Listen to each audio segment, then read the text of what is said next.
Doncs primer de tot, moltes gràcies a l'Ajuntament per convidar-me i per donar-me la possibilitat d'explicar aquest tema que per nosaltres és tan important, que és la relació entre la qualitat de l'aire i la mobilitat urbana. No? Bé, per anar directament al tema, aquí tenim, no sé si es veu el cursor, però a la columna de l'esquerra tenim els valors que són d'obligatori compliment per la directiva europea, no? El que diem és valors límits de protecció a la salut humana. I en vermell tenim aquells que no coincideixen en el que ens diu l'OMS. Per exemple, en partícules en suspensió, que veurem que és el contaminant que més efecte té en la salut, doncs nosaltres tenim un valor de protecció de 25 micrograms per metre cúbic de mitjana anual i l'OMS ens diu que 10. Val? O sigui, 2 vegades i mig més permissiu. Xile, Suïssa, Estats Units, Suècia tenen ja valors de 12, de 10, val? En la seva legislació. Nosaltres a Europa no hem tocat aquests valors límit des de l'any 99 i en teoria s'haguessin tingut que canviar a l'any 2013, però per motius de la crisi es va posposar. No? Bé, a més, actualment l'OMS està revisant aquests llindars. Ja es diu, per exemple, que a 7 micrograms de PM2,5 de mitja anual es veuen efectes en la salut importants. No? Per tant, això canviarà. I d'aquests contaminants en tenim 2 que estan directament relacionats amb el trànsit, que són els òxids de nitrogen i les partícules en suspensió. Bé, anem a veure de manera molt ràpida, un per un. Aquest és el darrer informe del 16 d'octubre del 2019 de l'Agència Europea de Medi Ambient i veiem que aquí les ciutats més grans, totes, estan en vermell. No? Tenen superació del llindar de protecció a la salut humana amb òxid de nitrogen, però inclús aquelles que són escandinaves, doncs les estacions de trànsit també estan en vermell per el tema del frau del dièsel, que ha significat que vehicles relativament nous siguin molt contaminants si són dièsel. No? I aquest és el darrer informe del Ministeri del 2018 i es veu l'àrea metropolitana de Barcelona, de Madrid, de Granada, algun any surt Bilbao i algun any surt València i algun any Múrcia, són els que superem. Però en aquest cas coincideix l'OMS en el llindar de protecció a la salut humana de l'OMS amb la directiva europea. No? I per tant es calcula que un 8% de la població està exposada a nivells superiors d'aquests. No?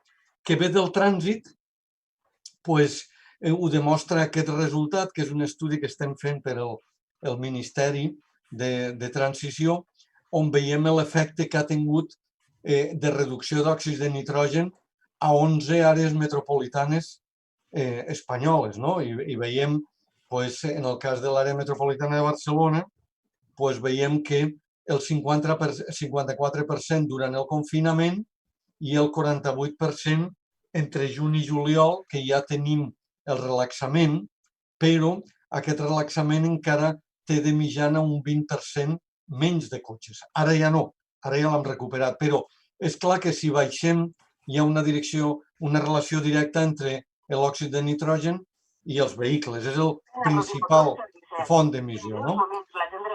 Bé, en quant a les partícules, com veieu, aquí únicament la Vall del Po, Polònia, alguns països d'Europa de l'Est tenen problemes en aquest llindar de 25 que, diguem-ne, es va estar posat fa molts anys i no s'ha modificat. Com he dit, la legislació arreu del món, aquest llindar ja no existeix.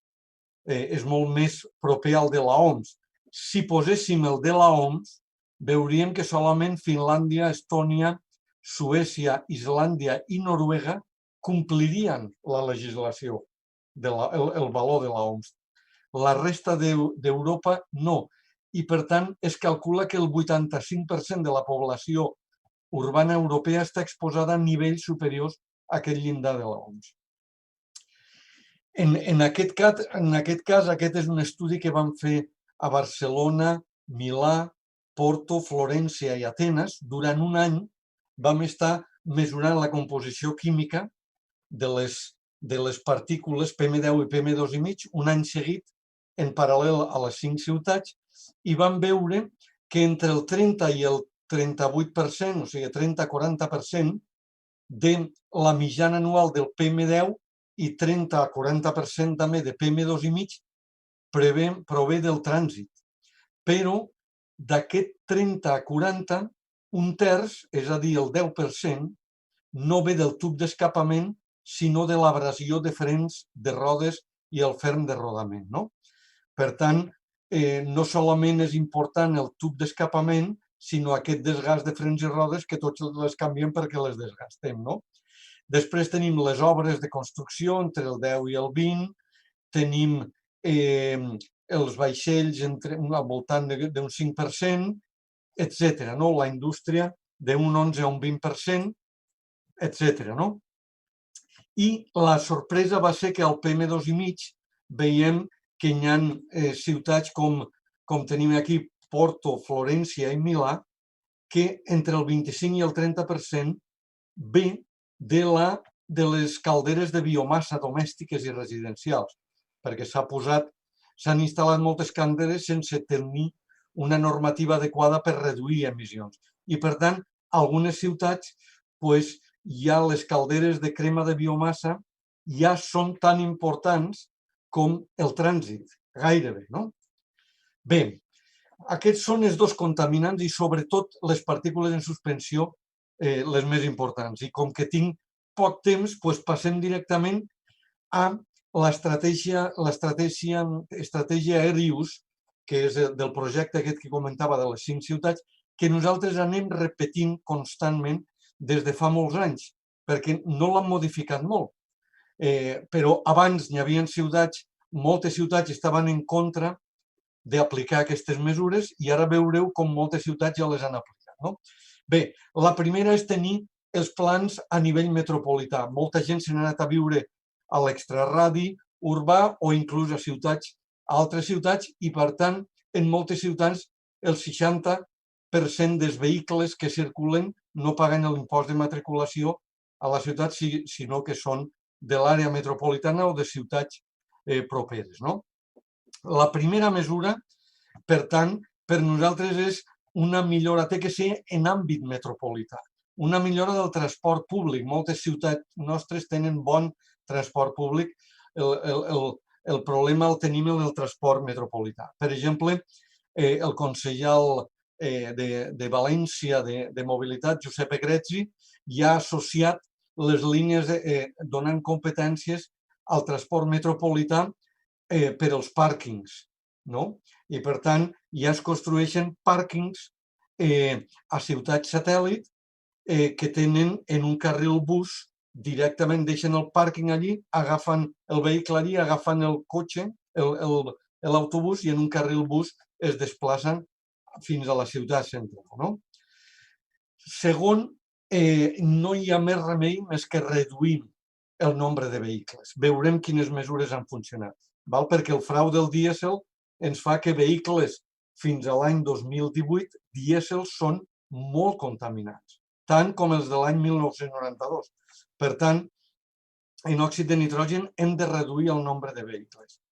Tercer, els vehicles que entrin han de ser nets. Per tant, aquí estem en les zones de baixes emissions i amb l'electrificació. Per tant, si solament entren el 70% dels vehicles que entraven, aquest 70% han de ser el màxim de nets possible. La quarta, la distribució urbana de mercaderies. Són vehicles, igual com els taxis, que estan donant voltes 10-12 hores al dia, mentre que un vehicle privat s'agafa mitja hora d'anada i mitja hora de tornada és una hora. Per tant, electrificant o hibriditzant un vehicle de distribució urbana de mercaderies o un taxi, per qualitat de l'aire és com hibriditzar 10 vehicles privats. I finalment, la més important, que és el redisseny urbà, Francesc Magrinyà us parlarà, suposo, de Pontevedra també, aquest és el desitjable, no? Aquestes són mesures transicionals, però el que hem de canviar són les nostres ciutats. Bé, anem a veure'l. Perdó.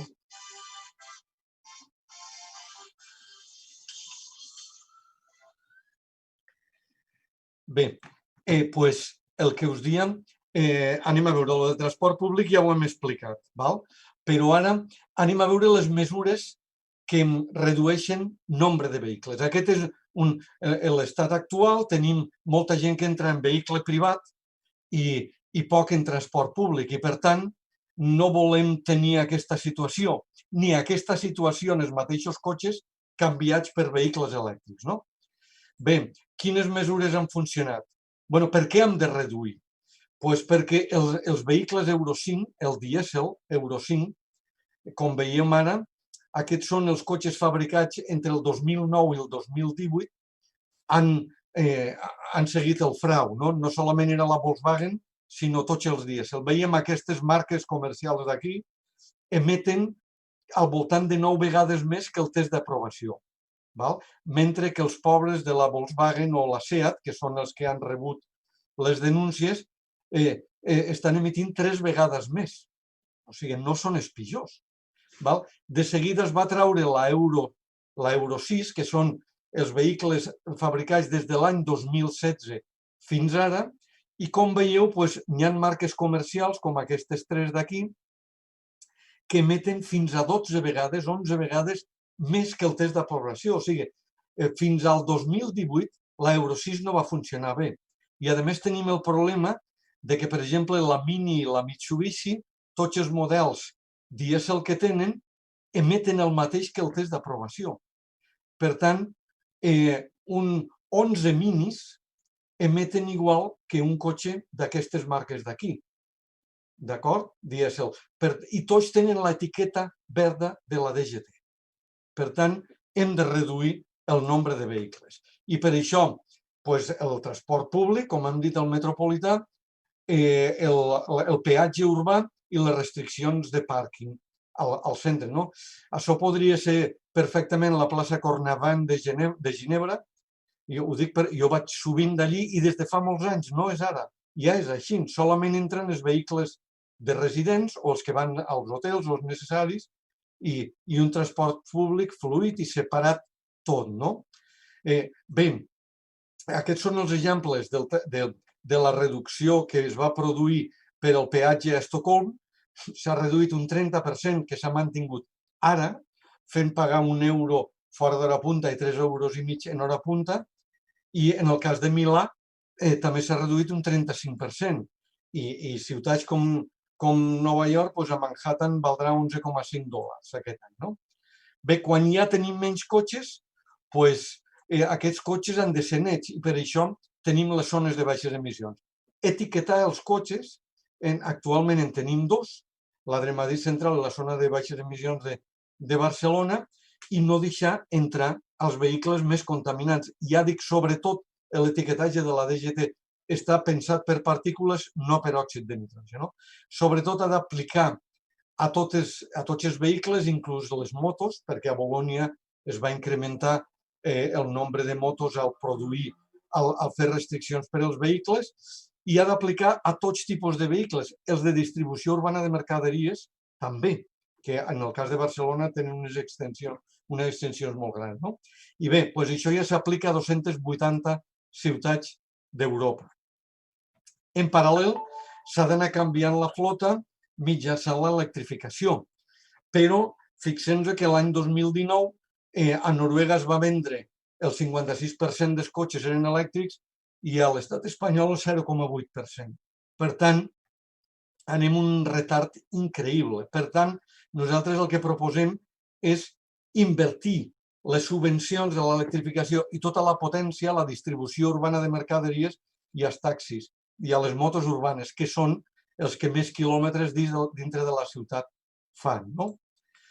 Bé, la quarta és la distribució urbana de mercaderies, que, com dèiem, hibriditzant o electrificant aquests vehicles és com 12 vehicles privats, perquè l'ús són entre 10 i 12 vegades més al dia. Si es pot, això està mal, no és entre 7 i 11, és entre 7 i 9, que és quan no tenim vent. A les nostres ciutats el vent és mínim, per tant, si emitim ahir produïm més contaminació i a més tenim més congestió. Fer respectar les ordenances urbanes que tenim perquè tinguin els restaurants l'espai d'emmagatzemament adequat, perquè molt s'ha reduït a base de tenir més taules, d'acord? I perquè es donin una idea, un petit restaurant rep 7 furgonetes o camionetes al dia, dièsel totes i velles. Per tant, solament que en poguéssim treure d'aquelles 3, ja reduiríem les emissions. Bé, i finalment, la part més important que he dit que és la distribució urbana de mercaderies, que és, la part del redisseny urbà, per exemple, les superilles de Barcelona és una gran idea i un bon exemple, però també dir que bé que si no reduïm el nombre de cotxes i no els fem més nets, doncs a l'Eixample de Barcelona, si és això, si no reduïm els cotxes es posarem per aquests carrers perifèrics. I quin és el veí que vol viure allí? Per tant, tot són mesures paral·leles, però sobretot s'ha d'incrementar la distància del ciutadà al trànsit, fer més verda la ciutat i promoure el transport actiu per ser ciutats més sanes i en millor qualitat de vida. I això és el que es volia comentar, i si tenen alguna pregunta, doncs jo crec que em queden 5 minuts per preguntes. Sí que tens una pregunta, Xavier, d'un coponent, en Francesc Magrinyà, que diu si és cert que el 60 o 70% de la contaminació es genera directament en proximitat. Què vol dir en proximitat? Francesc, si vols aclarir-ho de la veu. No, a veure, que havies fet aquell estudi d'Hospitalet i la importància que té que quan un carrer hi passen molts cotxes, el 60, vull dir que hi ha que evidentment baixar els cotxes de tota l'àrea metropolitana, però al mateix temps la gran diferència entre un cotxe a un carrer que hi passen vehicles i com aquests vehicles són els que generen el 60 o 70% de la contaminació en aquell carrer. Efectivament. Si podies especificar una mica això. Sí, efectivament. Nosaltres fem estudis transversals a un carrer i tu veus que al mig del carrer la contaminació és un 70% més alt que a 25 metres. Per tant, no hi ha dubte que són els vehicles i dintre dels vehicles el 96% són els motors dièsel. D'acord? Llavors, en el cas de l'Hospitalet és un exemple molt clar. Ens van dir que volien peatonalitzar el carrer Progrés i llavors ens van demanar que féssim el mapa de NO2 i efectivament ho vam fer abans de la peatonalització i al carrer Progrés estaven unes concentracions elevadíssimes d'òxid de nitrogen. Vam tornar a fer l'estudi després de peatonalitzar-ho i el carrer Progrés estava en verd, però el carrer Llobregat, que és el paral·lel a l'oest del Progrés, estava en vermell, quan abans estava en verd. O sigui, la peatonalització sense reduir vehicles el que fa és moure vehicles d'un carrer a l'altre i transportar el problema d'un lloc a l'altre. És a dir, podria haver una ciutat que no tingués cap problema de qualitat de l'aire perquè el trànsit està disseminat per tot arreu i comencem a peatonalitzar i a desviar cotxes per un carrer determinat i fer incomplir la qualitat de l'aire en aquell carrer. Per tant, és necessari reduir el nombre de vehicles, a més de la transformació urbanística, que és el que perseguim, el més important. Molt bé, Francesc i Xavier. Hi ha més intervencions a través del xat. Hi ha una aportació d'en Carles Giner Jané, que ja la llegireu, és una idea. I també una pregunta en concret, no sé si encara tens temps, Xavier, que volia preguntar si teniu dades de contaminants i si s'han fet estudis en ciutats de tamany mig com Lleida. I si coneixes fer estudis de contaminació low cost en aquests tipus de ciutats. Es fan estudis molt sovint. Han fet estudis a Girona, quan ens ho demanen ho fem. no? Per exemple, han fet estudis a Tarragona, hem fet estudis a moltes ciutats, no? I de tamany molt divers. I anem a veure, ho deia Maimònides a 1180, deia que la contaminació de l'aire a un carrer no depenia de les emissions, sinó de l'estructura urbana. I deia que els carrers, degut clar, ell vivia a 1180 a Còrdova, i l'estretor dels carrers i l'alçada dels seus edificis veia que causaven problemes. Per tant, és independent del tamany de la població. Els vehicles, en un cotxe sol tancat a un garatge, pot crear un problema de qualitat de l'aire allí dintre, no? Llavors, els problemes, per això, la ministra de Transició ha posat una mesura que és aplicar obligatòriament zones de baixes emissions a totes les ciutats de més de 50.000 habitants, que és el que té el govern de la Lombardia obligatori des de l'any 2015. Nosaltres ho tindrem a l'any 2023. Val? Molt bé, Xavier. I una altra pregunta encara. La velocitat de circulació pel casc urbà té relació amb les emissions? Sí, moltes. I, a més, diferent per cada contaminant. Val? Per exemple, nosaltres a 30 per hora en òxid de nitrogen podem emetre més, el 20% més, en un cotxe dièsel que a 50 per hora. Val? En òxid de nitrogen s'emet més a 30 que a 50, però les avantatges de 30 són moltes. És la seguretat de la gent que va en bici, la seguretat dels peatons i, per tant, es fa per altres motius. En canvi, per les partícules en suspensió, a 50 quilòmetres resuspens el 20% més que a 30. Fixeu-vos en el París-Dakar, quan veus passar a 200 quilòmetres per hora, un cotxe fa una estela de pols, no? Si aquell cotxe anés a 30 no veuríem el pols. Depèn de la velocitat. Per tant, sí, depèn de la contaminació, però hi ha altres mesures, hi ha altres avantatges de reduir la velocitat. I també deien, sí, hi havia alguna cosa sobre el tema de pagar o entrar o aparcar, només deixar entrar vehicles menys contaminants està bé. Però aquestes mesures no deuen de ser classistes. Sí, efectivament, com moltes coses a la nostra vida, la gent que té més poder adquisitiu té més avantatges, no? Però es pot reduir aquest efecte col·lateral, i és que, per exemple, es posi una càmera en un carril per vehicles d'alta ocupació i la gent, els vehicles que portin 3 persones no paguin el peatge, no? Per exemple, no? Però és que mesures que redueixin un 30% el nombre de vehicles no n'hi ha cap més. No n'hi ha cap més. I la voluntat del ciutadà de que agafeu més el cotxe i agafeu el transport públic, i ara més després de la pandèmia, que la gent ha agafat por, doncs encara pitjor. Vale? Doncs, Xavier, sabem que tens un compromís que has de marxar. Moltes gràcies i moltes gràcies. disculpeu-me perquè m'hagués agradat participar en el debat després, però teniu el meu e-mail per qualsevol cosa. Moltes gràcies. Entesos.